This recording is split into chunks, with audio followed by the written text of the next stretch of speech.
India TV YouTube channel को subscribe करें और बेल आइकन दबाएं।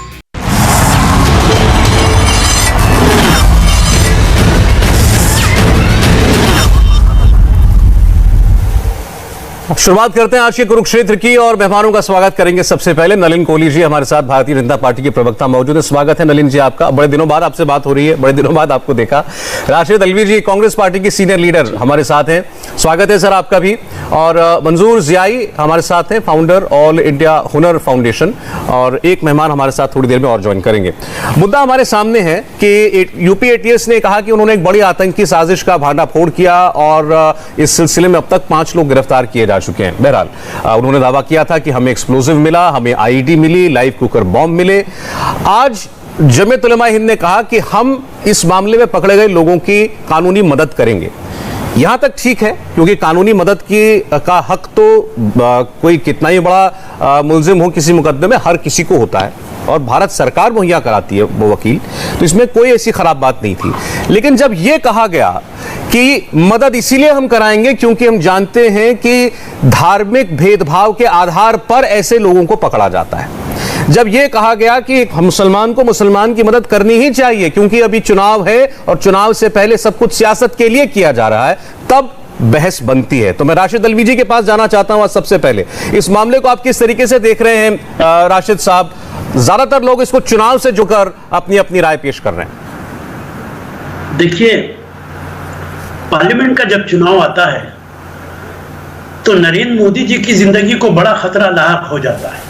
अखबारात में खबरें छपती हैं, आतंकी पकड़े गए। यूपी के 17 के चुनाव से पहले आप रिकॉर्ड उठा के देखिए, लखनऊ के अंदर आतंकियों को पकड़ा गया, कहा गया हमने मार दिया। हर चुनाव से पहले ये कैसे हो जाएगा? इसीलिए शक और शुबा पैदा होता है। किसी भी आतंकी की हिमायत कोई नहीं कर सकता, सख्त से सख्त सजा दी जाए। लेकिन सौरभ जी, हर पार्टी और हर आदमी की एक क्रेडिबिलिटी होती है। सूरत के अंदर, गुजरात के अंदर 127 लोग एक कम्युनिटी के पकड़े गए। अभी 21 मई को अदालत का फैसला आया है जी, उन सबको छोड़ दिया गया अदालत ने। 19 साल जेल के अंदर रहे और 4 आदमी ट्रायल के बीच मारे गए। उन 19 सालों का हिसाब कौन देगा? किसने क्या कहा इसे छोड़ दीजिए। अभी रिसेंटली उत्तर प्रदेश के अंदर bureaucrats, retired bureaucrats, IAS officers 87, उन्होंने एक खुला पत्र लिखा है जी, और जिसको 200 सिटीजन्स ने, आउटस्टैंडिंग एमिनेंट सिटीजन्स ने सपोर्ट किया है। उन्होंने यूपी सरकार के बारे में क्या कहा है, मुमकिन है आपके पास वो लेटर हो जी। जी, पुलिस ने पीसफुल प्रोटेस्टर्स पे अटैक किया। नंबर 2, एक्स्ट्रा जुडिशियल किलिंग, कानून हाथ में ले रहे। ये तो योगी जी का बयान है कि अगर क्रिमिनल्स यूपी नहीं छोड़ेंगे मैं सबको मार दूंगा। विकास दुबे के साथ क्या हुआ? क्या वो फेक एनकाउंटर नहीं था? छोड़ दीजिए मुसलमान की बात। क्या मुख्यमंत्री को हक है ये कि वो जिसका चाहे फेक इनकम? तो अच्छा राशिद अली साहब, फिर खुलकर कहिए इस बात को, ऐसे कहिए फिर कि चुनाव आ रहे हैं इसलिए यूपी की सरकार ने फर्जी मुकदमे में इन लोगों को फंसाया है, या तो फिर खुल के बात कहिए। नहीं, देखिए, मैं ये नहीं कह रहा कि फर्जी छुपाया, क्रेडिबिलिटी नहीं है। आप इस केस को सीबीआई को दे दीजिए। सीबीआई, 1 मिनट, उस लेटर में कहा गया कि मुसलमानों को टारगेट किया जा रहा है। ये लेटर, इसमें कोई मुसलमान शामिल नहीं है, इसमें ब्यूरोक्रेट्स हैं, आईएएस हैं, अलवी साहब वो चिट्ठी मैंने देखी है जिसका आप जिक्र कर रहे हैं, लेकिन मेरा अनुभव ये कहता है, जो आपसे बहुत कम है, कि इंतजार कीजिए, अभी ऐसे ही बहुत एमिनेंट लोगों की चिट्ठी दूसरी तरफ से भी आती होगी जिसमें कहा जाएगा कि यूपी की सरकार बड़ा अच्छा काम कर रही है और मोदी जी बड़ा अच्छा काम कर रहे हैं। एक आध दिन में वो चिट्ठी आ जाएगी, मुझे यकीन है, क्योंकि पहले ऐसा होता आया है। मैं कोहली साहब के पास जाना चाहता हूं। आपने बार बार ये कहा, आपने 2 बातें कही, चुनाव से पहले ही क्यों, पहले भी ऐसा हुआ है, और दूसरा क्रेडिबिलिटी नहीं है। हमें ये उनको, वो कह रहे हैं अनुभव बताता है कि ऐसा होता है जब चुनाव आता है। नलिन कोहली जी, कई चीजें कहना है सौरभ जी। मैंने बड़े गौर से राशिद साहब की बातें को सुना। ऐसे 15 अगस्त और 26 जनवरी हर साल आते हैं और हर साल उसके पास एक इंटेलिजेंट अलर्ट मिलता है और कई बार हादसे हुए हैं आतंकवादियों के। तो क्या इस पर हमें प्रश्न उठा देना चाहिए अगर पुलिस उस समय किसी को हिरासत में लेती है ऑन क्रेडिबल इंफॉर्मेशन और वहां पर कुछ मिलता है, क्योंकि हर साल आता है और इसकी एक सॉर्ट ऑफ कैलेंडर में लगता है। तो ये कोई बात नहीं हो सकता कि चुनाव आ रहे तो है। क्या मोदी जी की रैली में बम फटे थे? नहीं फटे थे। मोदी जी की जिंदगी पर खतरा है ऐसे कई बार कहा गया था, लेकिन बिहार की रैली में 2014 में बम फटे तो उसका मतलब क्या था कि नहीं, ये तो चुनाव था, बीजेपी ने करा है। ऐसे भी लोग हैं जो कहेंगे नहीं नहीं खुद बम फोड़े थे। एक एक करके चले। क्रेडिबिलिटी की बात, बाटला हाउस पे सोनिया गांधी जी फूट फूट के रोई थी, इन्हीं के एक वरिष्ठ कॉलीग ने कहा था। इनके और एक वरिष्ठ कॉलीग ने कहा कि ये तो फेक है, जब उस समय के गृह मंत्री कांग्रेस के ने कहा नहीं बाटला हाउस सही है, उसमें मोहन चंद शर्मा एक इंस्पेक्टर मरा। अब जाकर सब जो है इतने सालों बाद कन्विक्ट हो गए। तो क्या कांग्रेस पार्टी आज माफी मांगेगी? ये बड़ा सरल है कहना। देखिए ऐसा है, बुरा ना मानिए, दो हमारे वरिष्ठ लोग बैठे हैं और, लेकिन इस्लाम का दुरुपयोग करने वाले कई आतंकवादी इस दुनिया में हैं जो इस्लाम के विरुद्ध भी जाते हैं, ऐसे मेरे मुसलमान भाई और दोस्त मुझे बताते हैं। और इसका दुरुपयोग करके जो इंसानों को मारते हैं जी, ये उनमें मुसलमान भी मरता है, हिंदू ईसाई हर धर्म का मरता है, हर उम्र के मरते हैं, हर जगह मरते हैं। तो आतंकवाद को रोकना हम सबकी जिम्मेदारी है। लेकिन कोई कहता है मैं सिर्फ इसलिए मदद कर रहा हूं क्योंकि ये मुसलमान है, तो ये गलत है, क्योंकि भारत इस्लाम या हिंदू या किसी और धर्म के आधार पर नहीं चलता, संविधान के आधार पर चलता है। यदि किसी को इस्लाम के आधार पे जीना है तो ऐसे तो 40-50 देश है ना, वहां जी सकते हैं। भारत में तो संविधान के आधार पे जिएंगे जहां सब बराबर है। थोड़ी ना कोई हिंदू साहब ये बताइए, जैसे जमीयत उलेमा हिंद ने कहा या ईसाई हम दोनों से ऊपर है। जमीयत उलेमा हिंद अगर ये कहती है कि हम इन लोगों की कानूनी मदद करेंगे क्योंकि हमने ये देखा है, और ये अरशद मदनी जो कि सबसे सीनियर आदमी है जमात के, उन्होंने कहा कि हमने देखा है कि लोअर कोर्ट में चाहे कन्विक्ट हो जाए, ये हाई कोर्ट से सुप्रीम कोर्ट से छूट जाते हैं, उसमें बरसों लगते हैं, इनकी जिंदगियां बर्बाद होती हैं, इसलिए हम की मदद करेंगे। तो क्या पर से इस मदद करने में कोई खराबी है? नहीं, देखिए ऐसा है, मैं एक वकील भी हूं तो बड़ी जिम्मेदारी से बताना चाहूंगा। देखिए हर व्यक्ति का अधिकार है उसे अच्छी कानूनी मदद मिले। मोहम्मद कसब, अजमल कसब को भी मिला, इस देश ने वो किया, चाहे वो पाकिस्तानी था, उसने मुंबई में आतंक बताया, इसका ये अधिकार है। दूसरी बात है, मैं वकील के नाते भी कहूंगा कि कभी कभी इन्वेस्टिगेशन और सबूत वीक पड़ जाते हैं, लेकिन कई बार क्रिमिनल निकल जाते हैं, सिस्टम से निकल जाते हैं, ये एक सिस्टेमिक कमी होती है। लेकिन दूसरी तरफ कोई इनोसेंट आदमी, कोई अगर वो गलती से मर्डर के केस में हो, किसी केस में हो, यहां तो कई बार ऐसे होता है परिवार के विवादों में भी लोग जो है जेल चले जाते हैं, कोई उनका क्राइम से लेना देना, गलत है वो। तो जो चीज गलत है गलत है, लेकिन उसका धर्मांतरीकरण करना, तो फिर एक प्रश्न उठेगा कि यदि आप उनके साथ खड़ा होना चाहते हैं, मदद करना चाहते हैं जिन पर आतंकवाद का प्रश्न उठाए, तो उनकी भी तो मदद करिए जो आतंकवाद से मरते हैं, चलिए अच्छा, जो आतंकवाद से पीड़ित है। ठीक है, तो उनकी क्यों नहीं मदद करेंगे आप, जो लोग आतंकवादियों की गतिविधियों से अपने घर से हट गए? आपने आज जो बातें कही, एक आपने एज वकील एक बात बताई हमें, एक वकील के तौर पर, कि भाई कोई किसी की अगर मदद करना चाहता है तो कर सकता, नहीं तो भारत सरकार तो उसको वकील देती है। जब हमने कसब को दिया तो हर किसी को वकील तो मिलेगा ही। और एक राजनीतिक कार्यकर्ता के नाते आपने कहा कि धर्म देखकर लेकिन मदद ना करें। तो मैं जरा मुफ्ती मंजूर ज़ियाई साहब के पास जाना चाहता हूं। ज़ियाई साहब, ये बताइएगा, जैसे मैंने बयान अभी मैं सुना भी सकता हूं, मैंने अभी सुना है प्रोग्राम में पहले, मुफ्ती मुकर्रम साहब जो है बहुत ही सीनियर और रिस्पेक्टेड लीडर है कम्युनिटी के, उन्होंने ये कहा कि हर मुसलमान को मुसलमान की मदद करनी चाहिए, चुनाव आ रहा है, फर्जी मुकदमों ने फंसा दिया। उनका सवाल नहीं था, यह स्टेटमेंट था कि फर्जी मुकदमे में मुसलमानों को फंसाया जा रहा है और हर मुसलमान का यह फर्ज है कि दूसरे मुसलमान की मदद करे। क्या ये जायज है बयान? सौरभ भाई, बहुत ही जिम्मेदार लोग आज आपके पैनलिस्ट हैं, कोहली साहब, राशिद भाई और सैयद मुफ्ती साहब भी साथ में हैं, कासमी साहब, और जिम्मेदारी के साथ 2-3 बातें आपके समक्ष रखना चाहूँगा और आपकी जनता के सामने हैं। 2 बातें वक्त में वक्त खराब हो और वक्त खराब के टाइम पे किसी के ऊपर दबोचा जाता है या पकड़ा जाता है। लेकिन मैं आपके साथ इस वक्त खड़ा हूं कि पूरी दुनिया में दहशतगर्दी अगर होती है तो पूरी दुनिया के अच्छे लोग दहशतगर्दी की मुखालफत करते हैं। हम लोगों ने मुसलसल दहशतगर्दी के खिलाफ फतवे लिखे, उसके ऊपर गुफ्तशुनीद हुई, लिटरेचर्स छापे ताकि दुनिया से इन आतंकवाद का खात्मा किया जा सके, और ये काम पिछले बरसों से हम करते आ रहे हैं और करते रहेंगे। इस किस्म की किसी भी घटना को अंडोज हम नहीं कर सकते हैं, ना ही एक्सेप्ट कर सकते हैं। हर उस घटना की मजम्मत करते आए हैं और करते रहेंगे, और उसके खिलाफ एजेंसीज जो काम करती है उस एजेंसीज की भी हम तारीफ करते हैं। लेकिन बसा औकात कुछ ऐसे काम भी सामने आ जाते हैं कि बहुत सारे लोग इस तरीके के मामले में छुपाए गए, अंदर डाले गए, उसके ऊपर केसेस चले, मुकदमे चले, सालों गुजरने के बाद फिर वो रिहा भी कर दिए गए।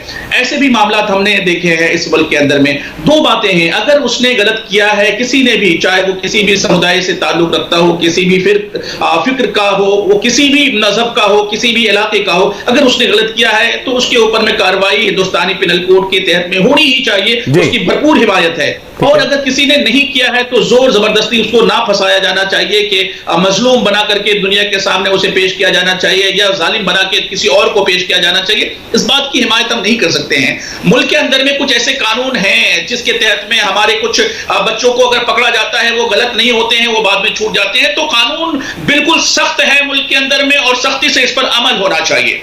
दो और बातें हैं जिस और आने वाले वक्त में हम लोग इस पर डिस्कशन करेंगे। लेकिन एक पहलू है जिस पहलू को सॉफ्ट कॉर्नर किसी का इस्तेमाल किया जाता है। वो कौन लोग हैं जिनका सॉफ्ट कॉर्नर इस्तेमाल हो जाता है?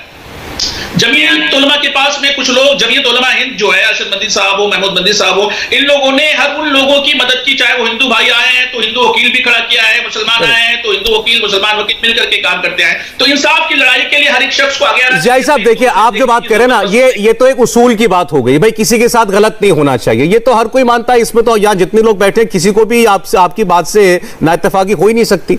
सवाल ये है कि पहले ही जब हर कोई ये कहने लगे नहीं इनको फर्जी ही फंसाया गया है, भाई आपको कैसे मालूम है कि फर्जी फंसाया गया है?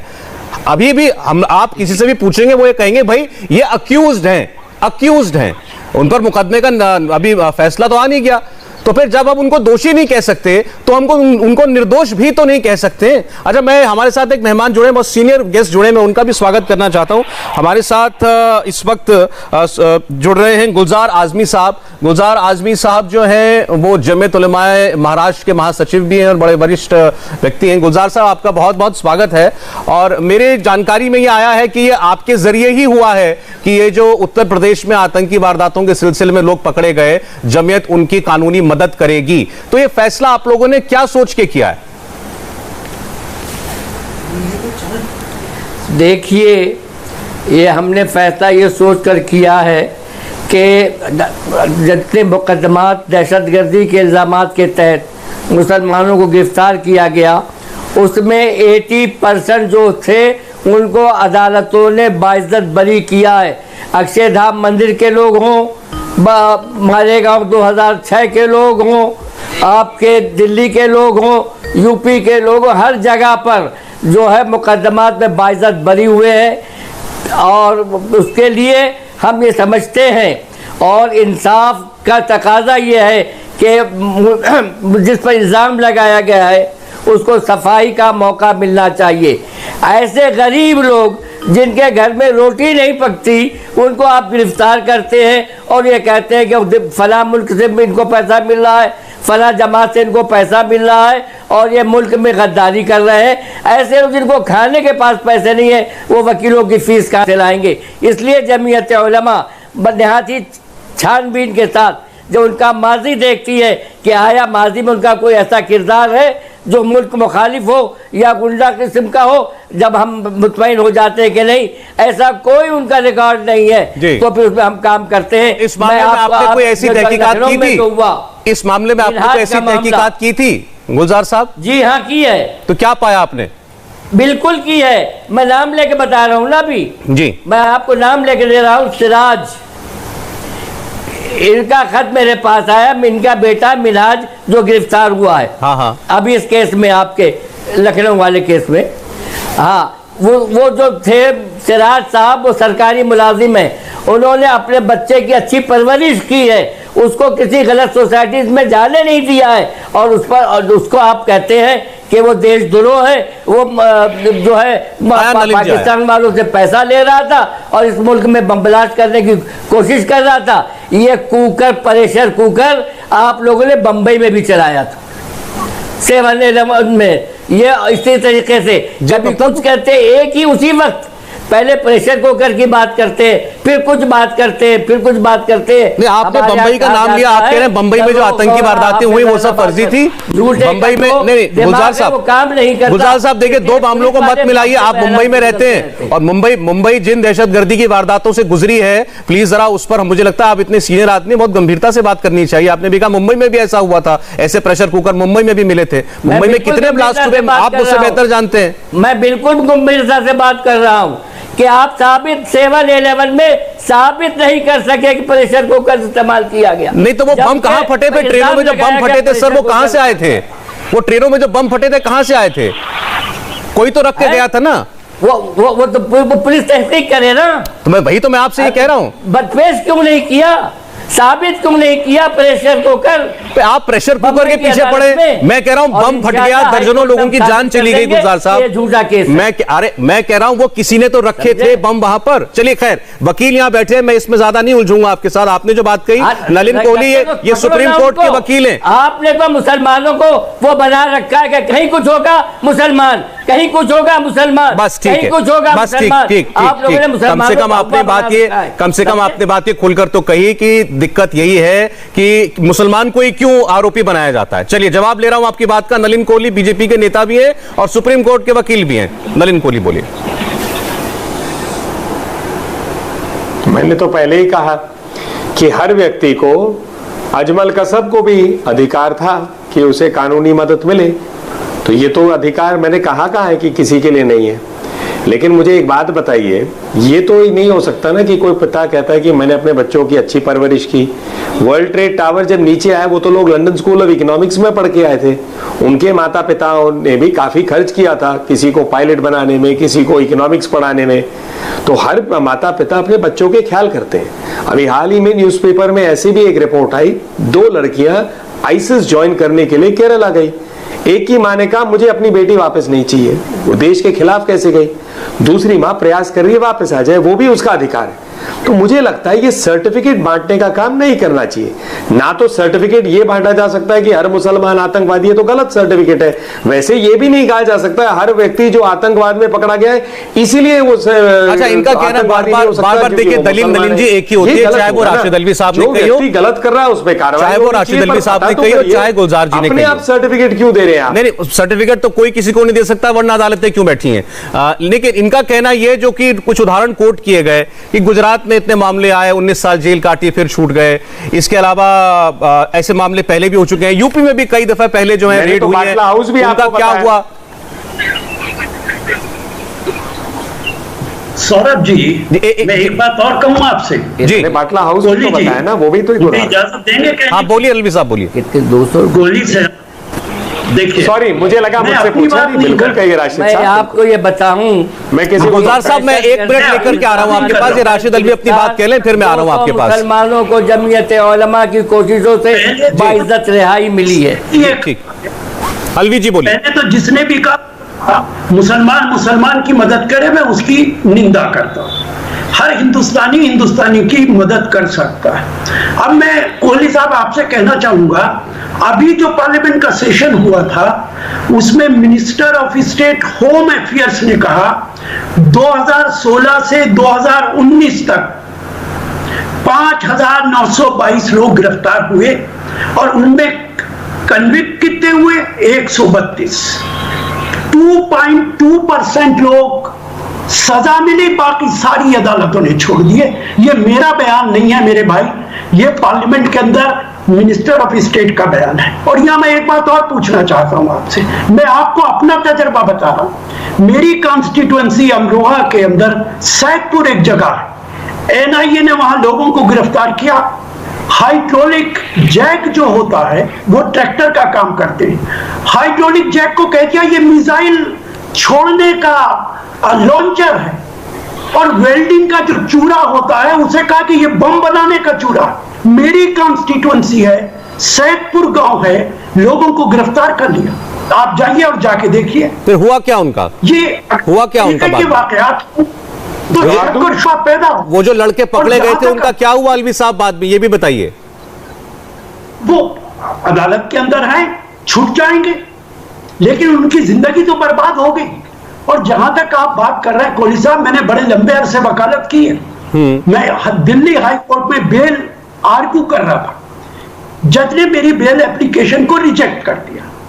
सरकारी वकील का एक कागज उड़ के मेरे पास तक आया, आप हाई कोर्ट गए होंगे, मैंने उठा के दिया, ब्लैंक सिग्नेचर थे एक्यूज्ड के, मैंने वो कागज अदालत को दे दिया, उसी वक्त बेल हो गई। तो पुलिस का जो अंदाज होता है वो आप भी जानते हैं और मैं भी जानता हूं। अच्छा चलिए ठीक है कि किस तरीके से काम करती है। सोहेब कासमी जी, मैं आ रहा हूं कासमी साहब आपके पास, बस एक कमेंट में इस पर, क्योंकि सीधे नलिन जी का नाम लिया गया है, नलिन जी जवाब दें, फिर मैं आता हूं कासमी जी आपके पास। नहीं, मैं माफी चाहता हूं, आपके बाकी पैनलिस्ट नहीं बोल पाए, पर आपने सवाल पूछा। देखिए ऐसा है अलवी साहब, बात अलग है, बात ये मदद की नहीं है, बात है कि क्या धर्म के आधार पे मदद हो। तो मैं कह रहा हूं, सिर्फ मेरा पॉइंट है कि बिल्कुल अगर आप सिर्फ बात कर रहे हैं आतंकवादियों के या ऐसे कन्विक्शन पे, तो ये कहानी कन्विक्शन की वैसे रेप केस में भी है, मर्डर केस में भी है, बहुत है। कन्विक्शन रेट तो पूरे देश में कई विषयों पे है ना, आतंकवाद पे अकेले नहीं। तो इसके लिए तुरंत उसी को अलग कर देना और उसका धर्म के साथ जोड़ देना, क्या ये उचित है? दूसरी बात जो कह रहा हूं कि बिल्कुल मदद का अधिकार अपनी जगह है, लेकिन जो आतंकवादी गतिविधियों से पीड़ित है तो उनकी भी तो चिंता करिए। और ये मत कहिए मैं इसीलिए मदद करने वाला हूं क्योंकि ये मुसलमान है, और ये नहीं हो सकता। जो गलत करता है वो हिंदू, मुसलमान, सिख, ईसाई, बौद्ध, किसी भी धर्म का हो सकता है। आतंकवाद किसी को देखती है क्या? अच्छा, अभी आप गुलजार साहब ने जो कहा था उसके बारे में बताइए दलित साहब। इन्होंने कहा कि 80% क्लियरली बोल रहा हूं, इन्होंने कहा कि 80% लोग फर्जी मुकदमे में फंसाए जाते हैं। इन्होंने अभी आपके सामने कहा, इस फैक्ट के बारे में बताइए, कुछ राय है आपकी? देखिए मैं फैक्ट कैसे कहूं इसको, क्योंकि मैं आपसे इतना भी कह सकता हूं कि बहुत मुलजिम भी निकल जाते हैं और बहुत मुलजिम पकड़े भी जाते हैं। अब मैंने बाटला हाउस क्यों बार बार का, इंस्पेक्टर मोहन दत्त शर्मा को गोली लगी, मर गए, वो शहीद हुए, तब भी बोलते गए फर्जी इनकाउंटर है, फर्जी इनकाउंटर। मुझे नहीं समझ आया जिंदगी में, छोटे से तजुर्बे में, कौन आदमी अपनी बंदूक लेकर अपने पेट में गोली मार देता है और कहता है जी मैं इनकाउंटर असली दिखाना चाहता हूं। अरे कौन करता है, मुझे ऐसा समझ ही नहीं आता है। अब जाकर बाटला हाउस हो गया ना, उसमें लोग जो है कंफर्म हो गया। उस टाइम जो है किस नेता ने कांग्रेस से नहीं खड़े होकर कहा, अन्य लोगों ने खड़े होकर क्यों नहीं कहा ये फर्जी है, फर्जी है? तो पुलिस वाला या एक आर्मी वाला क्यों गोली खाए? अगर उनके मतलब हिफाजत करने के लिए उनकी तरफ देखेंगे, लेकिन जब कुछ होगा तो कहेंगे यही साले फर्जी करते। तो ये पूरा सर्टिफिकेट क्यों बांटते हैं हम? अच्छा चलिए, सारे पुलिस खराब है, सारे ये लोग अच्छे हैं, ऐसे थोड़ी ना होता है। अच्छे लोग दोनों तरफ होते हैं, बुरे लोग दोनों तरफ होते हैं। ठीक, सोहेब कासमी साहब, बड़े देर के बाद आपके पास आ रहा हूं, माफी चाहता हूं। मुझे बताइएगा कि अगर जमीयत मदद कर रही है इन आरोपियों की, तो ये वाजिब है या गलत है? देखिए, जिस वक्त ये लोग लखनऊ में पकड़े गए या कभी भी कोई ऐसी आतंकवादी गतिविधि होती है, तो चाहिए तो ये कि हमारी तमाम तंजीमें और तमाम संस्थाएं और देश के सभी लोग जो है उसकी भर्त्सना करें।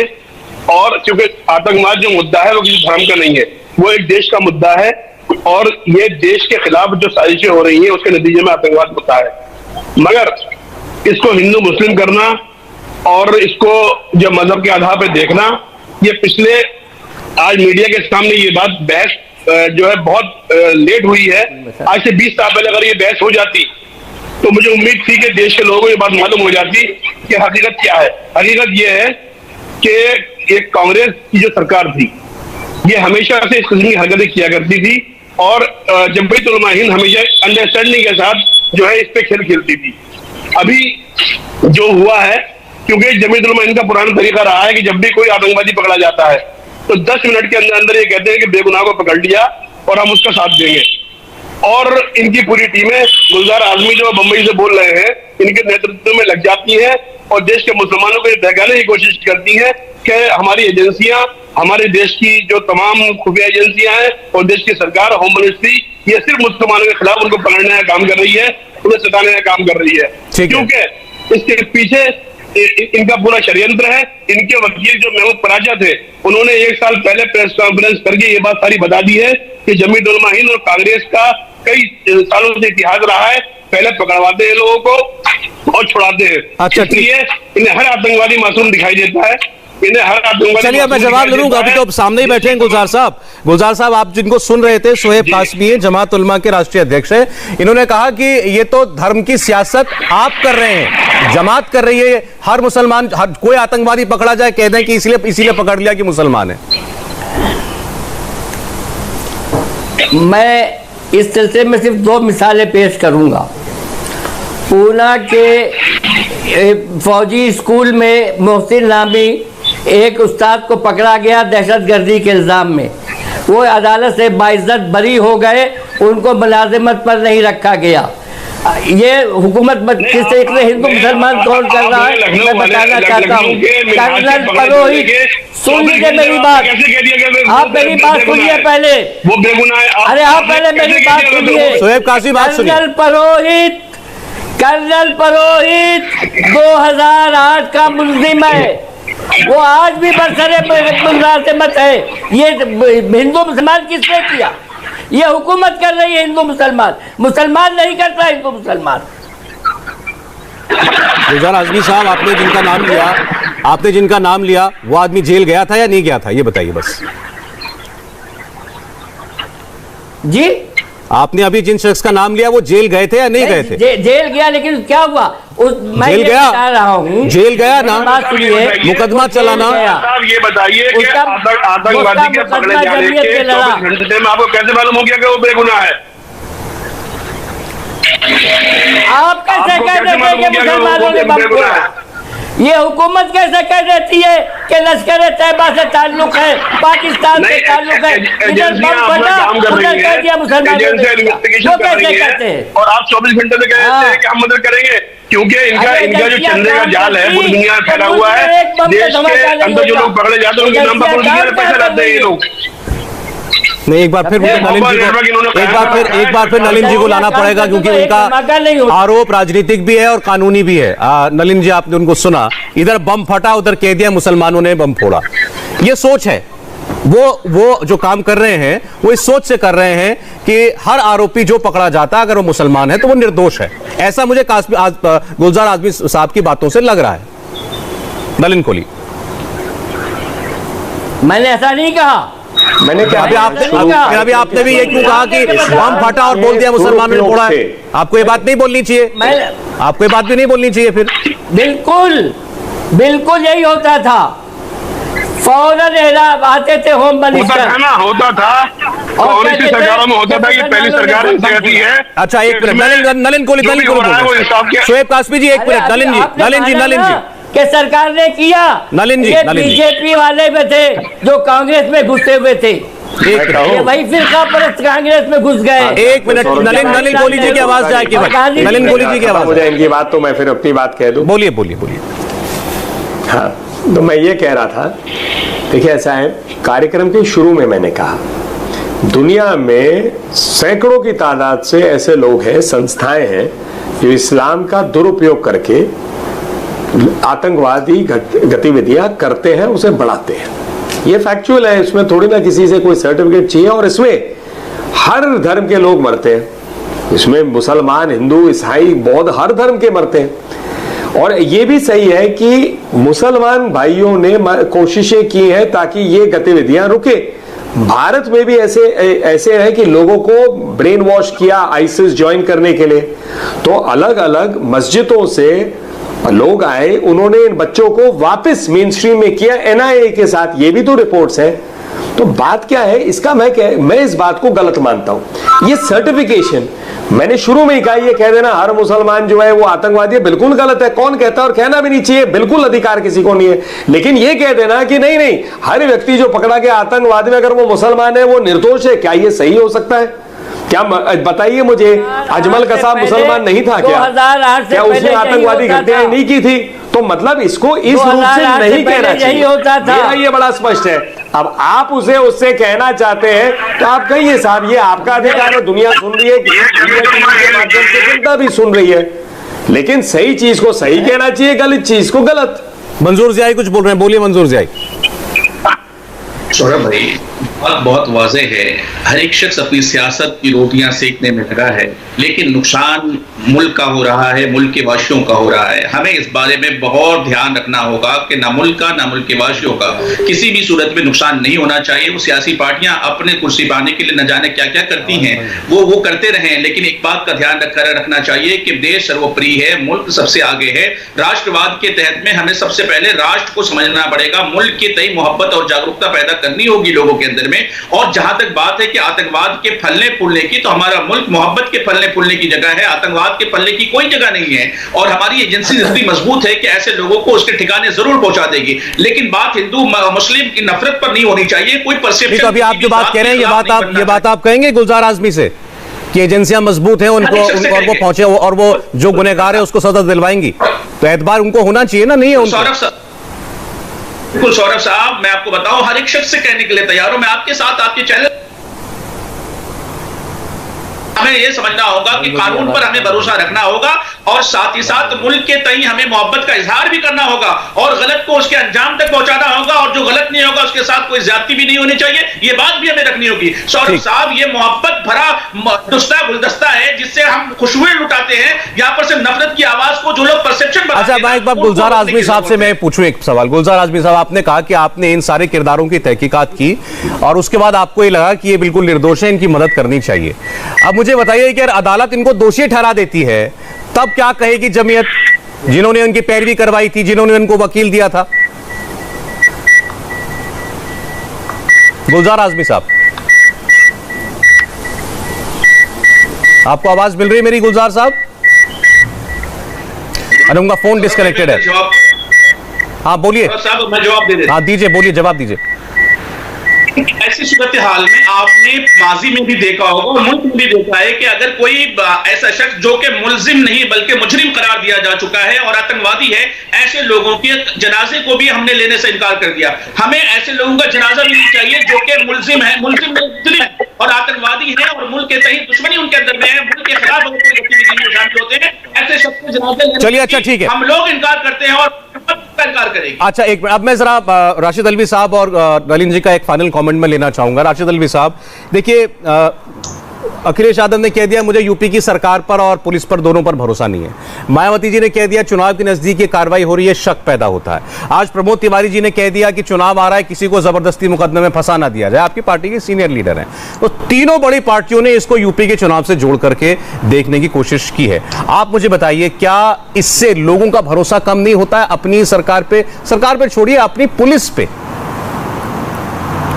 देखिए, मैं तो आपसे बार बार कह रहा हूं, उत्तर प्रदेश, मैंने आज ही एएनआई को बाइट दी है, योगी आदित्यनाथ जिस प्रदेश के मुख्यमंत्री हैं, वहां पे उनके दबाव में पुलिस काम करती है। 141 एनकाउंटर्स हुए हैं और ह्यूमन राइट्स कमीशन ने 2 FIR लॉन्च की है।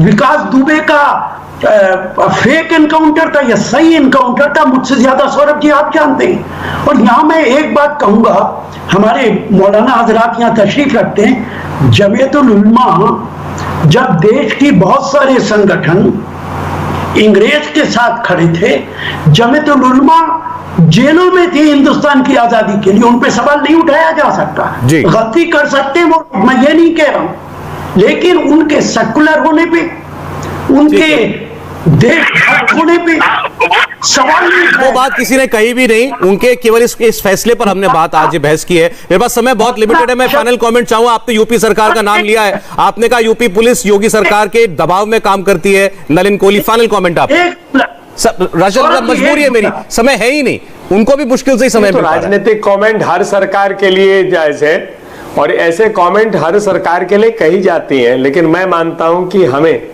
देखिए, कोई पुलिस वाला गलत करे तो उस पर कार्रवाई होगी। कई पुलिस वाले डिसमिस भी हुए हैं अलग अलग राज्यों में, यूपी में भी तो हुए होंगे, लेकिन उन पुलिस वालों को जो अपनी जान को जोखिम में भी डालते हैं, काम करते हैं, आतंकवादियों को पकड़ते हैं, उनको एक तरफ सीधा कह देना कि आप गलत कर रहे हैं, ये कहां तक उचित है? मैं बार बार इस कार्यक्रम में बाटला हाउस को इसलिए बल कह रहा हूं क्योंकि वो एक जीता जाता उदाहरण है, जहां राशिद अलवी साहब की पार्टी के कई सदस्य और कई संस्थाओं ने उसे फेक कहा था कोर्ट में, अब वो फेक नहीं है, और एक इंस्पेक्टर मोहन चंद शर्मा मरे थे। तो इसीलिए ये गलत है कि एक तरह एक बिल्कुल पेंट से कह देना पुलिस पूरी अपनी जो है गलत काम। हमने आज बहुत सारे मुद्दों पर बात करी है और कानूनी बातें भी सामने आई हैं। जमेत अगर किसी आरोपी को कोई वकील देना चाहती है, कानूनी रूप से इसमें कोई दिक्कत नहीं है और हर व्यक्ति का अधिकार है, ये बात भी बार बार कही गई है। लेकिन जो दूसरी बात कही गई वो भी उतनी इंपॉर्टेंट है कि कोई किसी की मदद सिर्फ इसलिए करे कि वो एक मजहब का है, कि एक मुसलमान है इसलिए दूसरे मुसलमान को उसकी मदद करनी चाहिए। अगर उस पर आतंकी वारदात का भी आरोप है तो भी उसकी मदद सिर्फ इसलिए हो क्योंकि वो एक मजहब से ताल्लुक रखता है, यह सोच भी गलत है। बहुत बहुत धन्यवाद नलिन कोहली जी, राशिद अल्वी जी, मुफ्ती मंजूर ज़ियाई साहब, गुलजार आजमी और शोएब कासमी आपका। आइए अब देखते हैं हेडलाइंस। नमस्ते, मैं हूं मीनाक्षी जोशी। वीडियो और खबरों से अपडेट रहने के लिए India TV YouTube channel subscribe करें, बेल आइकन दबाना ना भूलें। जुड़े रहें इंडिया टीवी के साथ।